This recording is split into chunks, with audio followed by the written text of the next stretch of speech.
I get a motion to open to public session?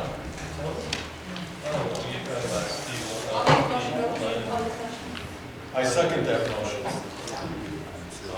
All in favor say aye. Aye. Opposed? Abstained? Ayes carried. Okay, welcome to our council meeting for December 16th.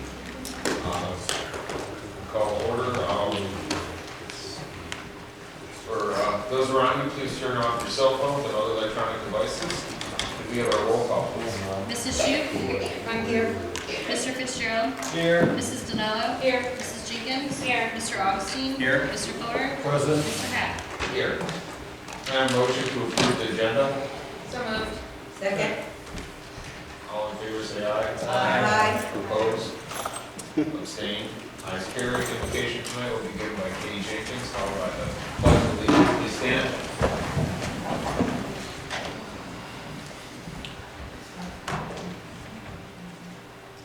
Almighty and gracious God, we thank you for the freedom in which we live in this nation. As we gather tonight to conduct the business of this city, we pray for your guidance that our words and deeds will be worthy of this freedom and of benefit to all of our citizens.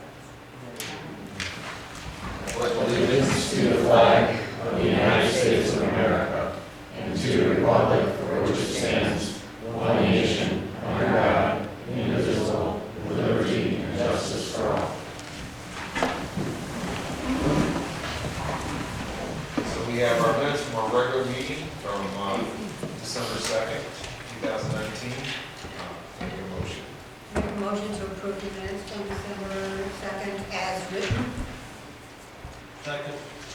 All in favor say aye. Aye. Opposed? Abstained? Ayes carried. Public comments from our visitors. We will now recognize our visitors. Please raise your hand if you wish to speak. When called upon, please use the podium. Clearly state your name and address into the microphone and make your comments in 3 minutes.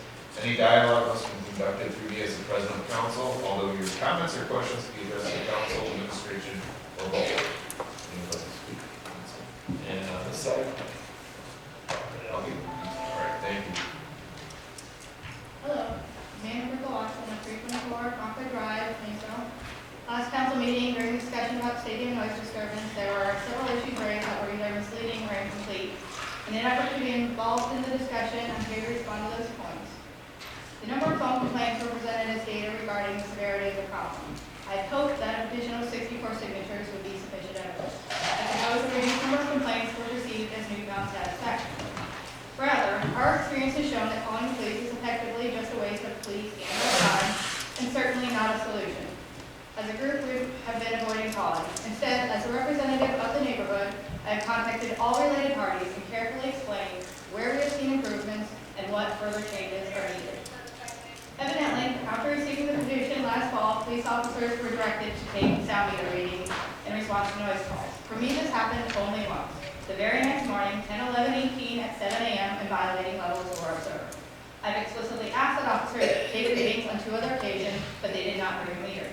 Furthermore, the purpose of measuring sound levels is unclear given there is no legal means of issuing citations, since limits set in the code are not applicable for events classified as exceptions. It was also suggested that if council took on revising the noise code, it would have significant ramifications for events outside the stadium. But right now, essentially every activity in the city is actively governed by the noise code, whereas nothing at the stadium is currently regulated because the exception section is being applied with no limits. Perhaps the code is open to this interpretation, but I do not believe the intent was for the same group of residents to be impacted for 30 to 70 hours a week for months on end. Council has the power to limit noise and activities at the stadium.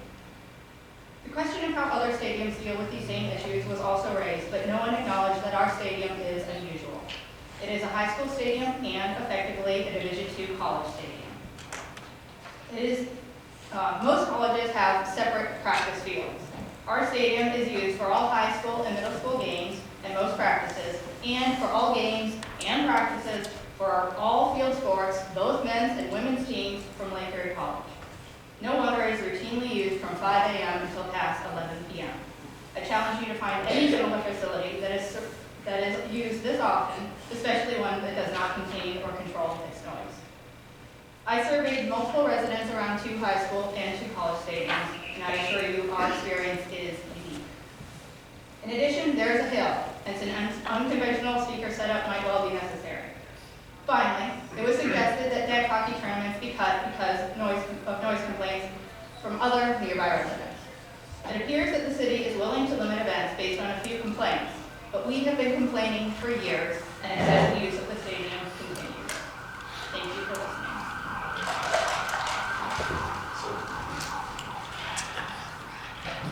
Hi, my name is Mike Watson, also 224 Lockwood Drive. I just want to follow up on a couple points again made tonight and at the previous meeting. And so the first point I wanted to make was that the sound, the noise complaint, the noise problems that we have with the stadium is a new problem. So when we moved there in 2007, the stadium was there, it was used, it was not disrupted. We moved into what was really a nice neighborhood, quiet, and enjoyable. You hear some noise from the stadium, but it was problematic. By 2015, 2016, the use had increased, the volumes had increased. By 2018, it was essentially unbearable. So through that whole process, I don't know that anybody in the community, in our neighborhoods, was talked to, approached, to be told that that's what was going to happen to us. But for a little perspective, when an event is happening at the stadium, we're in our house with the windows open. We can understand clearly everything that the announcer says, everything, every lyric from all the songs that are played. If we want to be able to listen to our own music, have a conversation, watch a show, we have to close down our house during the nicest time of year. It's disrupted at bedtime. We've got a couple of young kids. It goes till 10 o'clock at night, pretty regularly. And it's gotten to the point that I don't think it's fair to ask residents anywhere in the city to have to deal with that. So that's why we're trying to find a solution, and I think we can find a solution. I think there's two important pieces to the solution. A big one is adjusting the angles of the speakers, and I know a little work has been done on that, but clearly it's not working. If you stand in my backyard during an event, it is not working. If you look at the angles on paper, it's still directing sound immediately to our backyard. So that's a good first step. We need to do more. We need to follow that up. Second, Amanda mentioned how often it's used. We brought a list. We've got a list of every event in 2019, and we would hope that you would take a chance to look at this. As she said, there are weeks that there are 70 hours of activities at that stadium, and a lot of those hours are at the volumes I described. So it might start at 8 a.m. and it might go till 10 p.m. We don't know. We're not told about that, and it's kind of this kind of abusive volume for most of the day. So I would like to hope that council will continue to address this and look at solutions, considering those two possible aspects of the solution. I would like to think that going forward, any discussions that are going on how to define the solution would involve residents, because we are major stakeholders. We're the ones that are on the front end of this. So, thank you. Keith Nan, to our secretary, please. Was there any other public visitors? At this point, committee reports, planning commission. Good evening. Our planning commission met last Thursday, December 12th, and they had one item on their agenda, which was an administrative report for the extension request for the conditional use permit that was issued in 2007 to Lakeview Bluffs for snow removal at the Elm Street Properties site. Glen Springs Holding now holds that certificate. They came in, requested a renewal that was granted for an additional year, and all the stipulations that were agreed upon for the original permit, and condition number 18, which revokes that they provide a progress report to planning commission no later than December 2020 of next year. So that was it. Questions or comments? Seeing none, we will move into the DPO. The Downtown Painesville Organization Board met on 11/20. The mission is to build a strong future in a diverse community where everyone's welcome. First, we started with committee updates, pretty much discussed and put out plans for our committees, our 4 committees going into the 2020 year. Next, we did motions. We voted to approve 3 board members for a second term, Jim Glass, Bethany Hammerhouse, and Kelly Roush. That passed. We motioned to approve the 2020 work plans and budget. That passed. We also motioned to approve the slate of officers. Jackie Bruner is president, Janie Andel is vice president, Ashley Williston treasurer, and Nick Augustine is secretary. That passed. We discussed board and approved board meetings for 2020. And then we also talked about our next event coming up, the Founders Day breakfast. This year it will be switched to Thursday instead of Saturday. So the date is Thursday, January 9th from 8 a.m. to 10 a.m. at the Arthur Holden Center at Lake Erie College. The panel discussion is to talk about the National Registrar of Historic Places application that the DPO helped and did to get the downtown area put on the National Register of Historic Places. After the meeting, we wished David our best going to Columbus and thanked him for his time with the DPO and gave him a really cool piece of art. So thank you, David. Thanks, Walt. With grants. There you go. That's it. And David, did you want to say anything? Later. Okay. All right, we will move into our legislation. If you wish to comment on legislation, you must be requested to do so at this time. Those making such a request will then be called upon after the reading. Any dialogue must be conducted through me as president of council. Although your comments or questions will be addressed to the council and administration of whole. When called upon, please use the podium. Remember, clearly state your name and address into the microphone and limit your comments to 3 minutes. So we have ordinance number 1, ordinance number 2, ordinance number 3, ordinance number 4, resolution number 5, resolution number 6, resolution number 7, and resolution number 8. We will move into ordinance number 1, third reading. An ordinance to approve and adopt the 2019 B codified ordinances, including new matter contained therein, and declaring an emergency.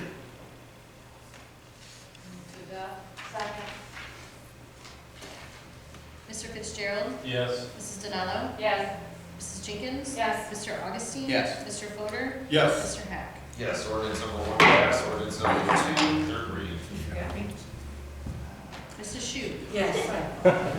Just seeing if you were paying Okay. attention.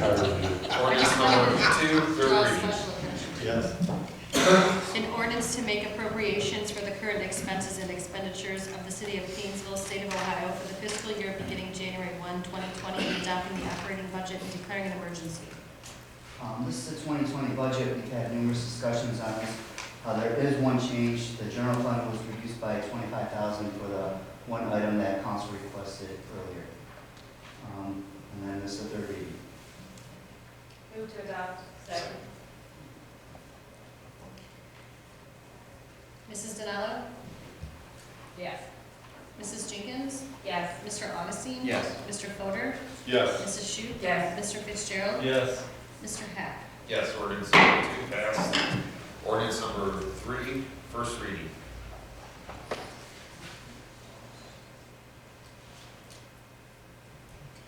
An ordinance to authorize additional interfund transfers for current expenses and other expenditures of the city of Painesville, state of Ohio during the fiscal year beginning January 1, 2019, and declaring an emergency. This is an annual year-end piece of legislation. This is to adjust the 2019 budget so the city is in compliance with the Ohio Revised Code. There are transfers in here in advances. As you know, we transfer money out to pay cash for our capital projects in 2020.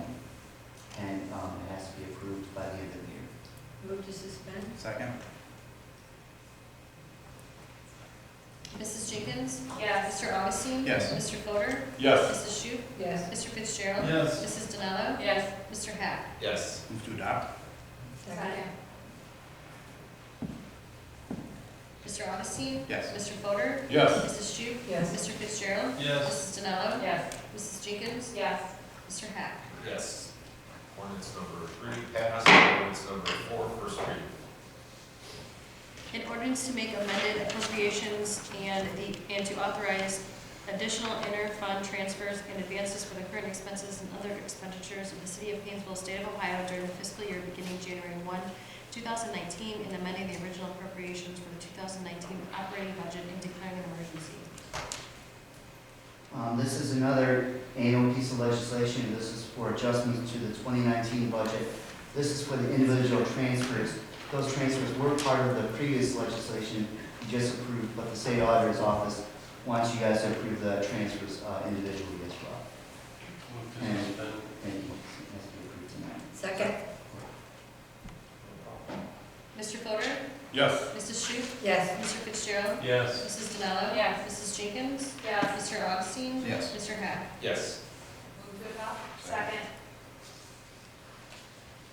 Mrs. Shute? Yes. Mr. Fitzgerald? Yes. Mrs. DeMello? Yes. Mrs. Jenkins? Yes. Mr. Augustine? Yes. Mr. Fodor? Yes. Mr. Hack? Ordinance number 4, yes. Passed. Resolution number. Yes. Resolution number 5, first reading.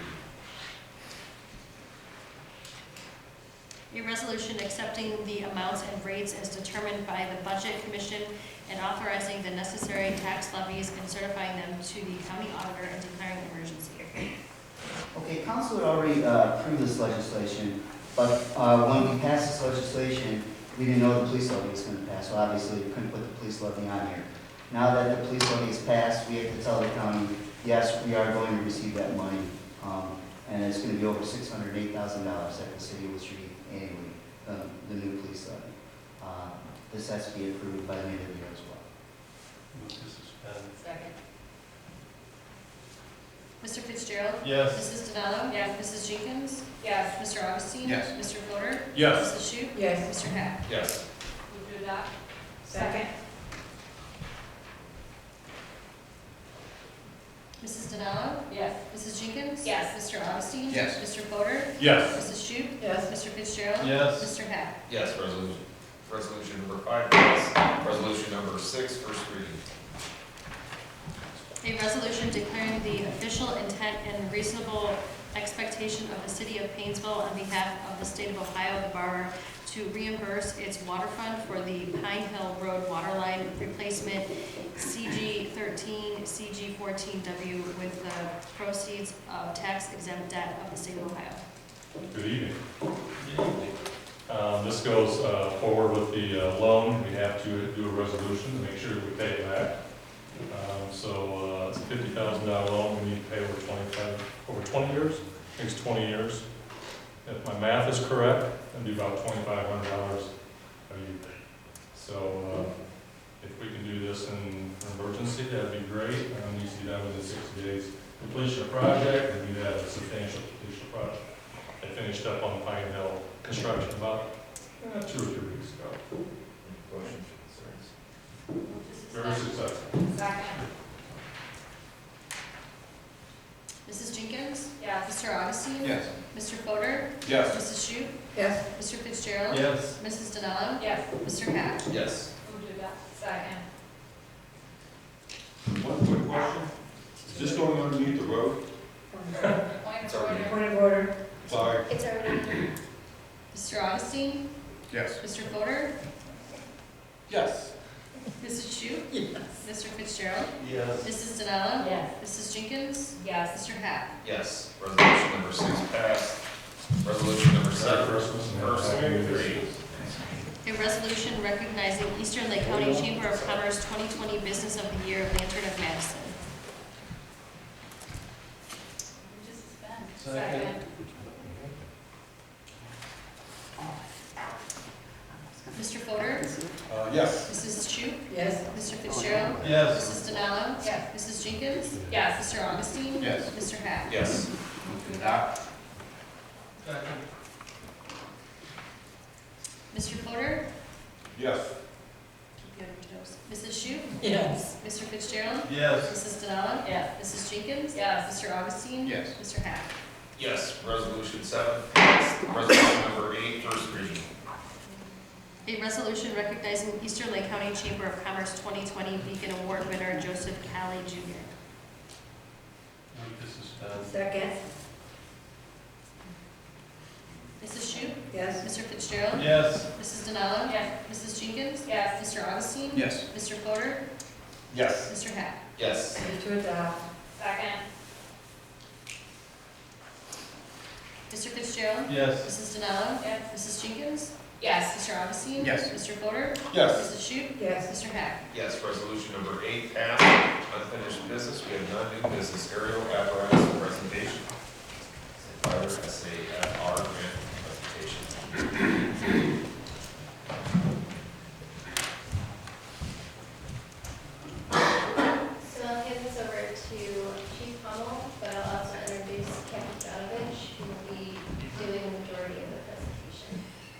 evening, and thank you for having us here tonight. Captain John Bitch is my fleet maintenance officer, so he's going to be here to answer some of the more technical questions anybody might have. We're going to talk a little bit about our aerial that we have now and a plan that we have to have for replacement. The current aerial we have is a 1990 Sutphen 90-foot aerial tower we purchased in 2013. We purchased this jointly with Concord Township, and the total cost of the vehicle at the time was $100,000. 85 was actually for the vehicle, 15,000 was for maintenance to bring it up to speed so it was in service. It had been sitting for a long time. Its prior home needed some work. We shared those costs, and as I said, when we purchased it, it was 23 years old. NFPA recommends the average life would be 25 years on an apparatus. Since we purchased that aerial, the cost for repairs, maintenance, and certification totaled almost $125,000, which is far exceeds the cost of the original apparatus. Currently it is out of service and has been out of service since its annual inspection by Sutphen in late November. It has frame delamination, which is in the top photo there, which is a serious corrosion issue that creates a potentially weak and unsafe area in the frame. It has a lot of other age-related issues with the front tires, suspension and steering parts, and the air tanks, which make the air brakes work. The Sutphen Towers Division, who is the builder of this apparatus, is the only authorized repair facility, and that's located in Columbus. The minimum cost to replace the bad section of the frame, which they would actually have to cut out that rusted section and weld in a new part, will far exceed the value of the vehicle, which we estimate to be about $25,000. In working condition, $25,000. In its current condition, it would fetch far less. This does not include additional costs that we would have. They would probably have to remove the rear suspension and axles to make this repair. Body panels and compartments would have to be removed as well, and the cost could be upwards of. Total repair, we've got estimates the size of $100,000. And that doesn't count $5,000 it needs to have in repairs to the front suspension to make it safe to operate, so it can be driven to Columbus for an estimate. So what are our recommendations? Basically, we don't think we should put any more money into this piece of apparatus.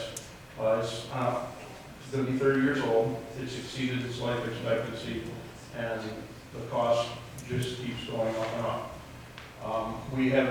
Captain Johnovich has been doing a lot of work researching replacement aerials. We're working with Sutphen Company right now to get some solid pricing on a demo unit that will save us a little money in that area. We're going to stay with the platform type apparatus. The reason we do that, the best example of that in that picture was when we had the fire here at City Hall. Our aerial ladder at the time was the one that barely reaches the lowest roof. Willoughby's is a 100-foot aerial that reaches the dome. We can't, with the smaller aerial, we can't reach the things we need to reach with the larger aerial. Even though it's more expensive, we're much more able to reach savable victims, put out fires that we couldn't reach with a shorter aerial. And we'll try and sell the old one and apply any money we make towards the purchase of the new one.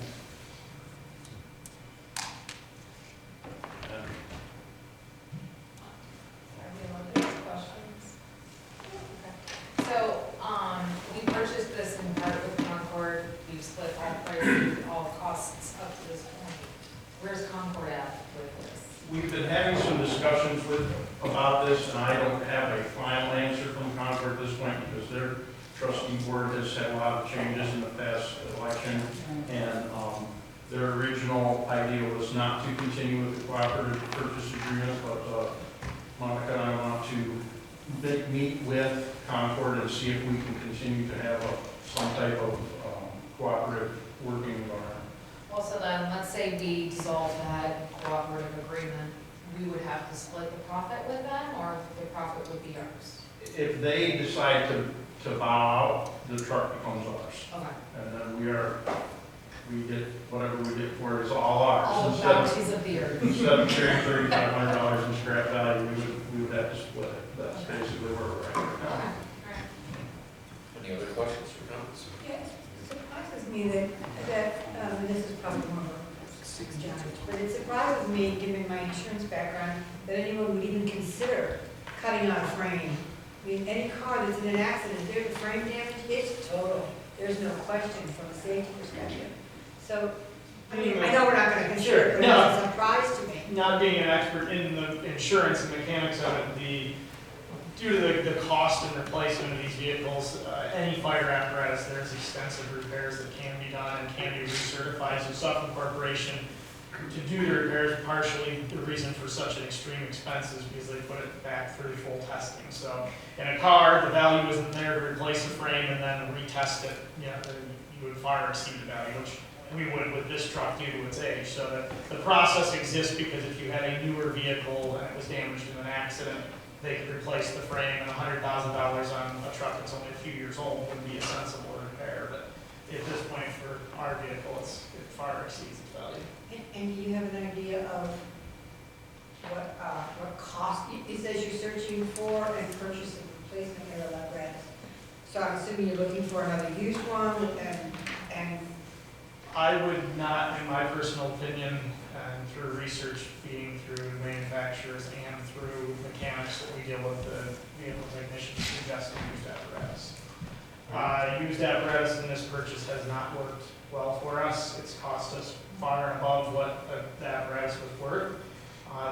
The figures on these apparatus, especially aerial devices, the vast majority of your maintenance expenses come when the vehicle is 20 years old and over, about 90% of your expenses.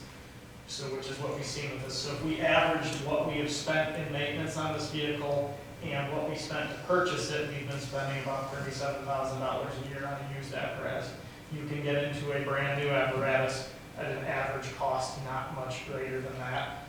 Most vehicles that are sold, especially ladder trucks, cities don't buy vehicles that cost well over $1 million to sell them when they're a viable piece of equipment. They're selling due to issues. So I have searched and found very few nationwide for the brokers, and they have in excess of 100,000 miles. Our 30-year-old truck only has 42,000 miles on it. because it doesn't run. Partially, yes, it's the last. But to get a fire apparatus, a 70,000-pound truck that has that kind of miles on it, you're just absorbing a maintenance nightmare soon to come. So when we start talking about money, we just bring Andy into the conversation. So go ahead and share what we. So we're gonna have to go off of some kind of debt, most likely. It'd be very hard to get cash for a new one costing anywhere from $1 million to $1.5. To issue a bond, we have to have $100,000 cost to that. So if we spread that out over 20 years, we're looking at $70,000 a year to $100,000 a year in debt payments. We do have some options out there. We have a bond retirement fund out there that brings in just about $55,000 a year. So we could offset our debt payment with that. We also could take some money from the fire levy. We could pay down some. There's a lot of options, and we should probably go to the finance committee if you guys are willing to go this route and willing to debt it out. And that's your recommendation? It would be next to impossible to come up with money to pay cash. One question, you're looking at replacing the same size that we currently have? And actually, the vehicle we're going to have about 10 foot more reach. It's a 100-foot aerial ladder. This is a 90. Will it fit in the firehouse? Yes. It's actually shorter because of modern technology. The overall truck is shorter in length, more balanced, more maneuverable than, as we like to call our dinosaur, just due to the age of what we have. The modern technology is improved its functionality quite substantially. What is the reach of that one? That's a 100-footer that we're looking at. That's what would be slotted there. It looks a lot more than 10 foot. Well, that would be our whole ladder. That's a 75. Oh. I'm wondering about, it seems like we purchased this together with Concord before. Is there any townships or anybody else that's interested in partnering with us on a new one? Currently, Painesville Township has an aerial ladder. Concord is the only township that should probably utilize one that doesn't have its own. The other municipalities are pretty small, and everybody's in tight budgets like we are. And I can't give you a firm answer on Concord, because originally they said, no, we're not doing it. And the last conversation I had, they said, we'd like to talk about it. I don't know if they would put some money out and help us share in the maintenance expense. That would be what I would like to do to continue, going forward, at least to, share maintenance expense and respond it to their calls when they need it, which is what we did. The downside to that for Concord is, in the time we've had this area, Shared Cooperative responded to 26 calls in that time period, so it's not utilized a great deal. And the COG is pretty much disbanded at this The point. COG is not at this time, it's not a viable option. We've been talking about that, but the consensus of the fire chiefs is until the COG is together and has money to work with, they're not gonna buy anything. At the time, I believe Chief Malachek and Chief Warner wanted this to be an example of how the COG would work, and I think it did serve a purpose to that extent, but what we got into was, after we got it, was what, caused us not to be working. So I would just, I'm sorry. So if, I'm thinking, I don't know a lot about mutual aid, but if Concord says, no, we don't want to participate, then the other fire and call us up, they're going to show up anyway, right? That So is there's really no incentive to really, what would be the incentive for them to join with us on this? The incentive to them would be have some more dedicated training on the vehicle. The original agreement that we signed in 2013 said if we couldn't send a crew with that truck, because we were all busy, we would send at least one person to drive that truck there, and then their personnel who were trained to use it would operate it. And then, because of the downtimes that were involved with maintenance and repairs over the years, that the training just kind of dissolved, and we didn't do it anymore. We took it when they called, and that's what if we didn't have an agreement with them, we would still do that, because the state of Ohio has statewide mutual aid agreements in place, so that. So they reap the benefits regardless of what they choose to do? Yes. Perfect. I would also state that it takes a good 10 to 12 months to build this vehicle. So the reason we're bringing it to you tonight is because any action that's taken has to happen quickly, because it takes nearly a year to build it. And without an apparatus like this, we're putting people like Eckhart and Avery and the county building and our own building in danger by not having an apparatus. So it is something that we brought to you tonight because it is basically an emergency to move forward with this. To get a mutual aid vehicle from another municipality, the closest one is Mentor. It would take up 20 to 30 minutes to get that here and set up in place to operate. I thought you said Painesville Township. They have a short ladder like we used to have, it's a 75 footer, and they can get here a little quicker if they don't have the capability. So, And Mentor, what's with Mentor? Take that one? Mentor has one, they have 100 foot area. 20 to 30 minutes time. So I think a good idea to bring this to the finance committee. Any thoughts, as soon as possible? Well, I'm wondering if this is something that should also go to the safety committee for a discussion. But, I mean, is this something, Monica, were you thinking that this would be something we would give a feeling on tonight? Is that what you were looking towards? Yeah, I'd actually like clear direction tonight, and then we can talk about financing options at finance committee, just because in order to move forward, I'm encouraging council to move forward quickly if they are moving in that direction. But because this is coming up tonight on the committee, we just passed a budget.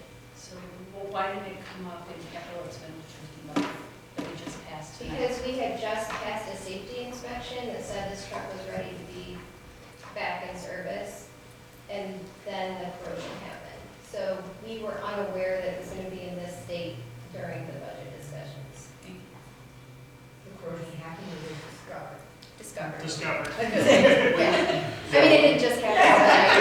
It was in service entirely through the budget process. And about the middle of November, it had its annual inspection from and that's when it was found to have a problem. So you just want to do it. So I guess what we're saying then is, am I hearing consensus that we're gonna move forward and purchase it, but we're going to look at finance options through the finance committee on how to do it? That would be my. I don't know that you've heard a consensus, but it sounds like that's what the city manager is asking us to do. That would be my feeling on the situation. That would be my feeling as well. I would agree. There's 3, there's 4. All right, thank you. Thank you. 1740.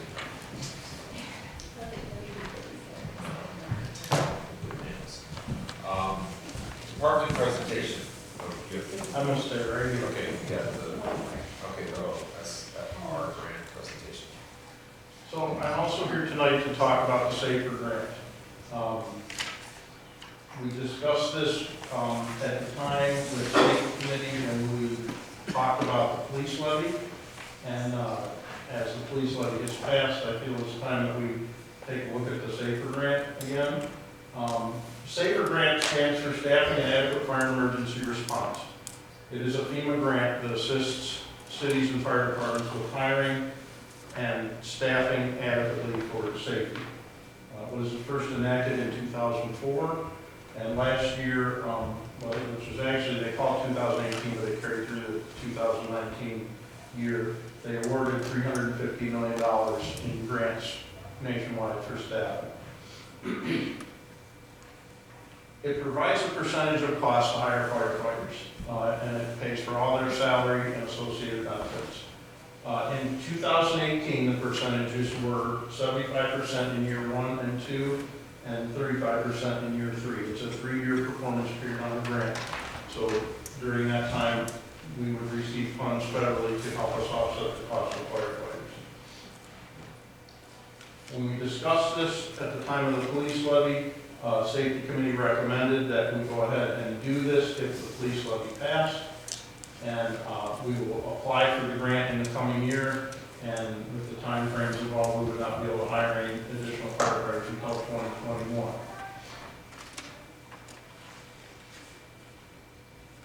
We've been working with Andy on numbers. It costs about $100,000 a year for one firefighter for salary and benefits. So 3 would cost us $300,000. In the first year, which would be 2020, if we apply and we're awarded the grant, the remainder of the year would be taken up with our hiring and establishment of an eligibility list. The grant for that was awarded in 19, the grant application period was February 20th to March 29th. The first grants were awarded September 9th or September 6th. So it takes a long time. Once that grant is awarded, you have 180 days to do your testing and get your people in line to get hired. So in 2021, we would be, our cost would be $75,000 to have 3 firefighters additional. And then also in 2022, that would be the same cost. Now that is if the grant goes with the same percentages that they used last year. I do not have current information because the grant hasn't opened yet. And then in 2023, our cost would be $195,000 for the SAFER firefighters. So it would be about 1.5. For 1.5 firefighters, we would get 3 in the third year. In year 4 and beyond, we would be responsible for all the costs of those 3 firefighters, which would be $300,000 from that time going forward. I just updated the numbers, and we know those were the 2018 numbers. Now we have 2020 numbers. Year 4 is going to be pushing $400,000 that the city will be on the hook for. We just wrapped it up today. So I've listed some pros and cons for SAFER grant. The pros are, number 1, allows us to hire 3 additional firefighters at a significant cost savings for years 1 and 2 with a moderate savings amount in year 3. Having 3 additional firefighters in our department will reduce our overtime costs per shift bill and help us reduce our staff workload and burnout because we are working our staff at peak times with person on overtime every day, and they're working 48 hours at a time, which is very difficult sometimes. It also would increase opportunities for meaningful training. If I had 9-person shifts with 6-person minimum, I can still have my time off without having to spend an overtime, and I can apply my overtime costs to sending firefighters and officers to training in schools, both in the city and outside. Some of the cons of the SAFER grant are after at year 4 and beyond, we bear the entire cost of the firefighters. We cannot renew SAFER to apply that money to the firefighters we have hired. We can actually apply for SAFER every year. We have to hire additional people. We can't use it to maintain what we have. SAFER hires cannot be laid off during a 3-year period, nor can we lay off any other staff during that 3-year period. So if we are awarded a grant, we can't hire 3 firefighters and then retire 3. We would have to hire 3 more to replace what we retired. We have to maintain our staffing that we had when we got the grant for the 3-year period. Once that 3-year period is up, then that's no longer the case. Now, this was on the last grant cycle. I don't know if that will change going forward. I have a question, and I don't think this came up when we talked about it in the safety committee, but this is completely separate from performance evaluations and things like that, correct?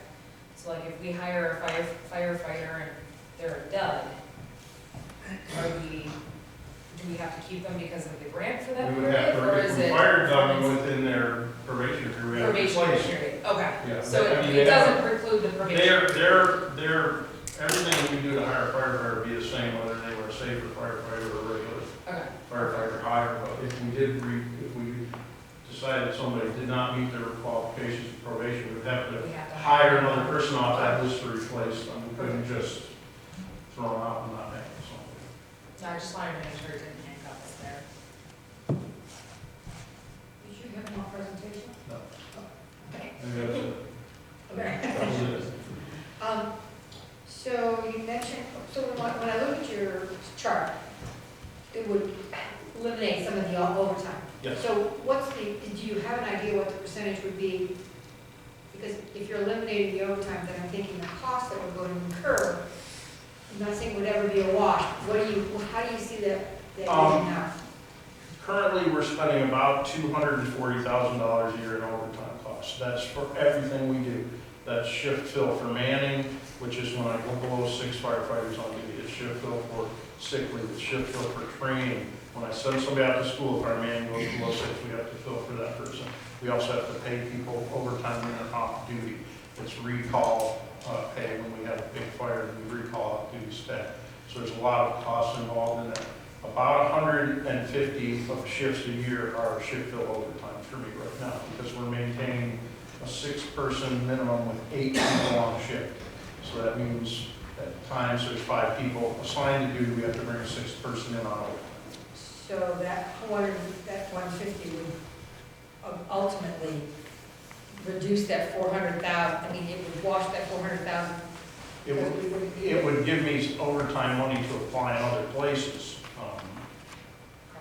It would help me by reducing my shift fill overtime. It would allow me to send more people to school, potentially have some savings in my overtime load. So, I know when I was asked to work overtime in my job, my answer was always no, and I didn't like overtime. Does your staff like overtime? Depends on the time of the year. Okay. Yes, most of the time we rarely have to order anyone in for overtime, but we also have a safety concern with overtime. Sure. They can only work so many hours in a row, which is 48 maximum. They can only work 48 hours overtime in a pay period. So if we have to monitor and make sure we're not doubling up overtime days for people, and so it rotates very quickly. So everybody gets a pretty even opportunity to get that. And then you also had on your sheet that we couldn't, these men and women will be ours for 3 years. Yes. And you had in parentheses attrition and retirement. What did that mean? That means they. If that means if somebody Our retires, yes. I have to replace them during that 3-year period. I can't replace that retired firefighter with one of my SAFER firefighters. I have to hire an additional person to replace the person that retired or got fired or whatever. And you have to hire, you We couldn't had- do it. During the 3-year period, Okay. yes. Once that 3-year period is over, no. At least that's the current stipulation in the current grant. That may change with the new grant ordinance, and I don't have those, all the parameters yet, because it has no. And what was the safety committee's recommendation? So we were on board for moving forward this year, but given the financial concerns that we had, and having the, police levy come up, we discussed it and decided to defer till this year, but we were in favor of it. And Andy said $400,000, does that mean that's really $133,000 a year for a firefighter? If year 4? Yes, Okay, yes. okay. I'm done. Wait, in year 4, it would be what? Andy said it would be year 4, our year 4 expenditures, It's because gonna the be grant $400,000. would be $400,000. Yes. So if you divide that by 3, that's $133,000 a year. So the 133, But we're also adding to the budget Definitely. every year Yeah, the other costs of the fire. the So 25% are if responsible. we're at 32 firefighters now and we move it to 35, we are at 35 firefighters moving forward. For 3 years. No, well, no. At the, It's longer than that. currently, as the grant stands currently, at the end of that 3-year period, you're no longer required to maintain. Correct. But you have to maintain them through the grant period, so you would have a 25% total cost in years 1 and 2, and then a 65% cost in year 3. So just the, and again, we need firefighters, no doubt about that. But I hate to put people on and then down the road, you don't have dedicated funding to do that. Andy, as you look at this then, what's the added cost to the general fund? Is it okay if I talk to Andy? Yeah. Okay. I just didn't want to get quiet again. most of those will be general fund expenses. Okay. The So, majority of that will be most of About the. 90% of their so savings can is you general. give us that in dollars? The first year of the grant, we have 3 firefighters, it's 400,000 for Yeah, 420. yeah. How much are we adding to the general fund? So it would be probably 65,000 2021 or 2024? in 2021 should be. 2021. Well, the first year they go in, if we bring on, $67,500. now, as you know, the general fund already has a deficit of almost $300,000. What scares me is if the police levy doesn't get renewed. That's gonna be an even bigger burden that we have to take care of, and we don't have a police levy. Well, and I would add that we just had a discussion about taking a loan out, for an aerial. At the time that this was discussed in the spring, that was not a consideration on the budget. So I mean, I think this is, I as an individual still believe that this is a wonderful idea and would be a great concept, but I think that we need to have a little bit more discussion to figure out how logistically this would work if we're also taking on $1.5 million of debt in the fire department. So that's I would recommend it goes back to the safety committee for discussion. What is the due date on the application? I'm going to estimate mid-February, but it came out late last year because the government shut down. So I can't, until it pops up in my email that, hey, the period's open, and as of today, it's not So open. it's not open yet, so we might have some time for it to go back. Yes. So that's my recommendation, is to go back to the safety committee for discussion. And the only reason I bring this up is my previous life associated with grants, there was monies out there, but then after 4 years, the monies went away, and then the general fund of the other organization had the full freight, and it ended up not going well, because then there was layoffs that had to go. And in the short term, it was good, but again, I think it's imperative that we work for that dedicated funding, so we can fund this, and not, so we have the dedicated dollars, how that's gonna play out once the 2, 3, 4 years go away. So if it goes back to the safety committee, would you not also feel maybe that from a financing perspective, it needs to come to financing committee too? Probably the safety committee agrees. Okay. Yes. How much time do we need, how much time do you need to get this all together and put it, and get the grant moving once you hear what the deadline? We have an application period of 30, 5 days, so it was like last year. We have to write the grant, we put it in, we submit it, we wait And you said until that takes about we hear that 35 we're days. approved. And again, we lit in 19, the February to March, and they didn't award any grants until September. So we could have a long period of time between even an award, you know, of a closure and an award. And there are, there are rounds to the grant as well. We might not be awarded the first round, but you might be awarded the second or third, and they're still awarding parts of this grant now. And when you did receive the grant, they give you feedback as to why, or it was just, no, you didn't get it? No, they say we Have- underfunded the process, there was way more applications than we expected, and we did what we could, and sorry we couldn't help. Okay. That's what we did. So the reason we're bringing it to you in the last meeting in 2019 is because any day now, that application period could open up. Could open up. And then we only have 35 days to fill it out. So we wanted to at least readdress the conversation so that we knew which direction to head in, because it will be a tight squeeze once the application window opens. I would take Lori's recommendation of going back to those two councils one step further and say traditionally, after an election, we have a committee shakeup. And I would ask that this go back to those two committees as they currently stand as soon as possible, after January or now, I don't really care, I'll meet anytime. But I would ask that those two councils as they currently stand, those two committees be the ones that review it and discuss it.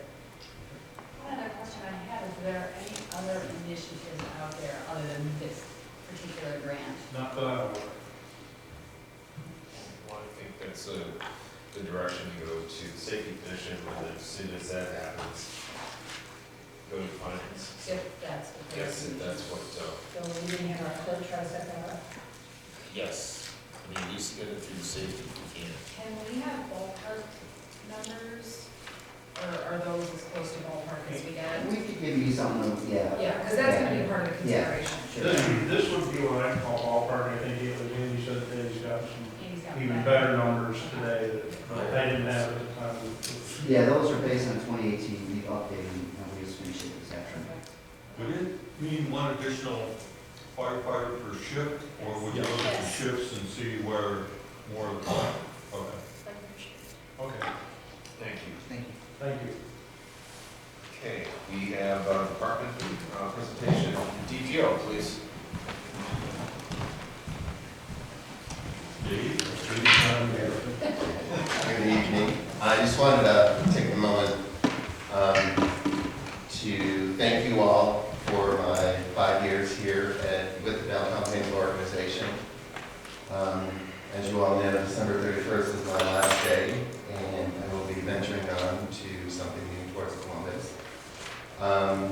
For those of you that don't know, we did receive our 5th accreditation, national accreditation, last month, this month. So 5 years, we've been nationally accredited. Of course, you've all heard about the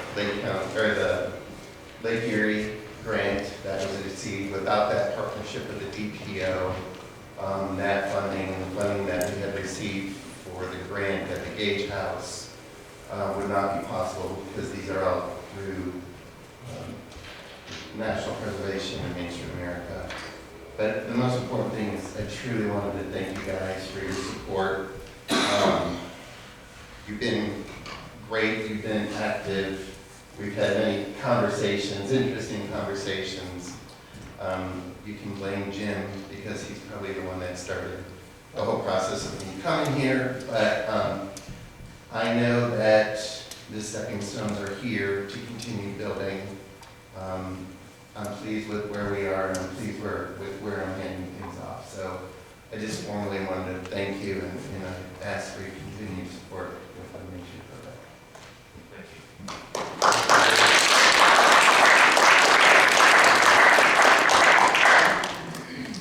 Administrative reports, law director. I have nothing else. City manager. The only item I wanted to point out is that the John F. Clare Award application period is open. It's due January 9th. For those of you who don't remember, John F. Clare Award is named after Councilman John Clare, who served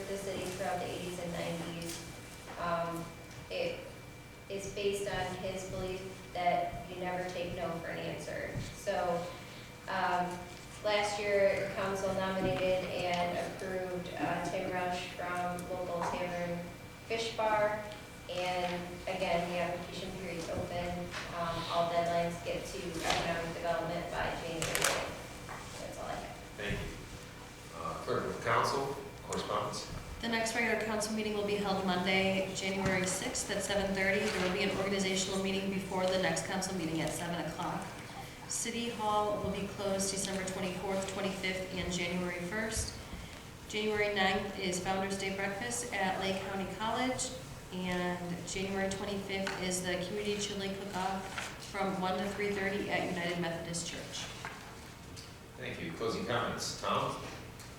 I'd like to thank David for all the work you've done over the last 5 years. You've done a great job, and we're going to miss you.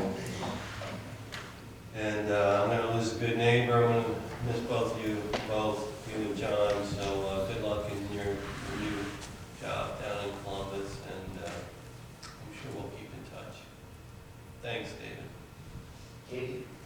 Well, Monica stole my thunder with the John Fire Award. That's okay. But I will add to that, that it must be a Painesville City business or organization for at least 1 year and in good standing. They should demonstrate the value of balancing business and community service. They should substantially contribute time and energy to the growth of the community. They should contribute to the positive image and growth of the city, either through investment or volunteerism. And all businesses or organizations are eligible, including nonprofits, private enterprise, and government agencies. So it's a pretty broad category of individuals who could meet that criteria. And then lastly, just wish David well. Good luck in all of his future ventures down in Columbus. I'm sure we'll hear about him in the future. Lori?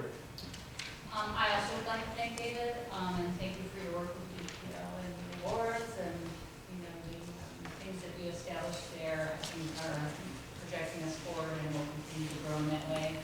I also want to thank you for your service. I know a lot of the work that you did was also volunteering and your time, your friendship, and your health.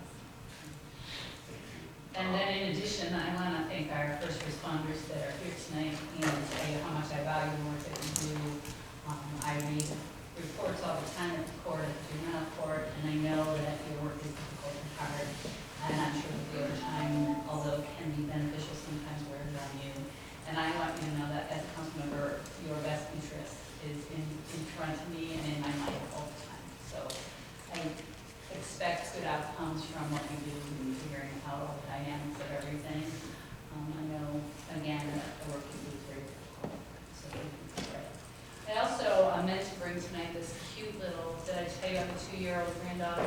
And at our treasurer's, during the holiday walk, I bought her the cutest little cape with a little fur collar that was hand knit. And I just want to remind everybody again, I did it last time we had a council meeting, that we have wonderful shops in our community with wonderful items in them. And there really are some great treasures here right in the city that you can spend quite a bit of money during the holidays, but spending them in your own city is something that comes back to our community in many ways. So I just encourage you to continue your shopping and look in those nooks and crannies for lots of fun stuff. And that's all I have. Thank you. Christine? Yeah, I want to thank David too. Painesville is a better city because of you and because of the work you've done. And I'll miss your Christmas parties and I'll miss your grill on the back. And I don't know what Tom's going to do to have his ducks watched because they walk over there. So thank you, David. Jim?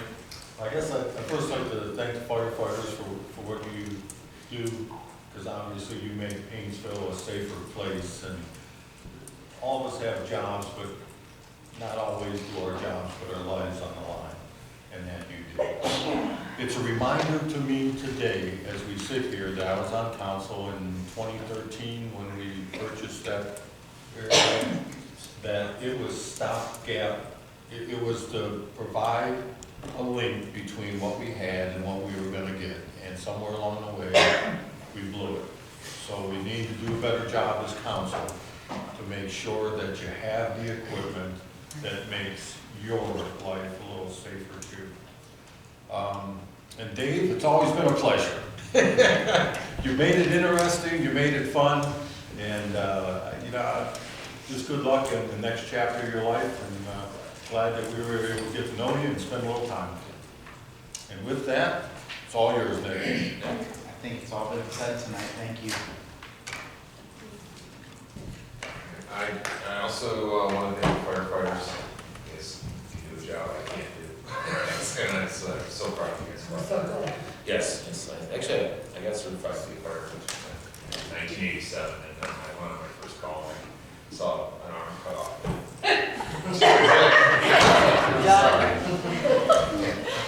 So now he's next to me. I'm next to me.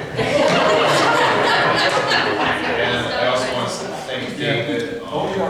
David nominated me for an award in the state of Ohio, for the cheerleader. And I was able to get voted in as that position, so that year, and I do appreciate that. And that's a lot. So can I get a motion at this time to adjourn from our public meeting? Move to adjourn. Second. All in favor? Aye. Opposed? Abstained? Okay, we got this. Thank you. Happy New Year.